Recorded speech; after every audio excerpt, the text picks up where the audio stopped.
We're just back from Donetsk Central Market, where these days you can buy all kinds of symbols associated with the rebel movement. These symbols have been appearing not just on soldiers' uniforms, but on cars all over the place. Should give you an idea of what's going on here and what this rebel movement is all about. First thing I'd like to show you is that's the flag of Novorossiya, which is meant to be the unitary state made up of the two rebel republics. It's based on a saltire, like an inverted Scottish flag with a blue cross.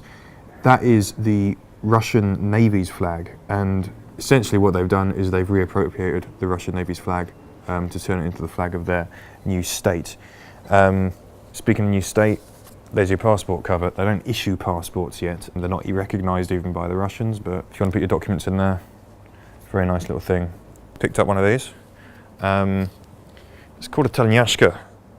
It's a blue and white stripy vest, which is a really iconic part of the uniform of the Russian airborne forces, also the Russian Marines and the Navy. As we just demonstrated, anyone can pick one up, so just seeing someone wearing one of these doesn't necessarily mean he's an ex-para. Could just be a military fantasist, and there's plenty of them around here, I'll tell you that.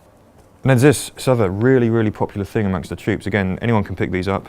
We bought it in the army surplus store, where some other rebel fighters were browsing them. It says, "polite people" in Russian, and you'll see soldier with a cap and his gun, and that's a reference to what happened in Crimea about this time last year.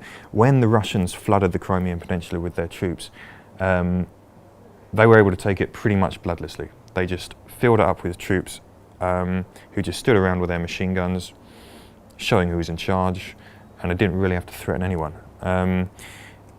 And that kind of passed into mythology in Russia and around here. The polite people, the legendary people who reconquered Crimea for Russia. The Novorossiya flag shoulder patch. Buy that, bung it on your uniform, suddenly you're a soldier of Novorossiya. They like to call themselves the Novorossiya Armed Forces. Novorossiya, as far as they're concerned, doesn't just include the Donetsk and Luhansk regions, where they currently control territory. It includes a massive swathe of all of southern Ukraine, goes right across the seaboard, includes Crimea, includes Odessa, goes all the way to the Romanian border. So putting that on your tank, or on your shoulder, that's a real statement of intent. That tells you how far these guys really want to go.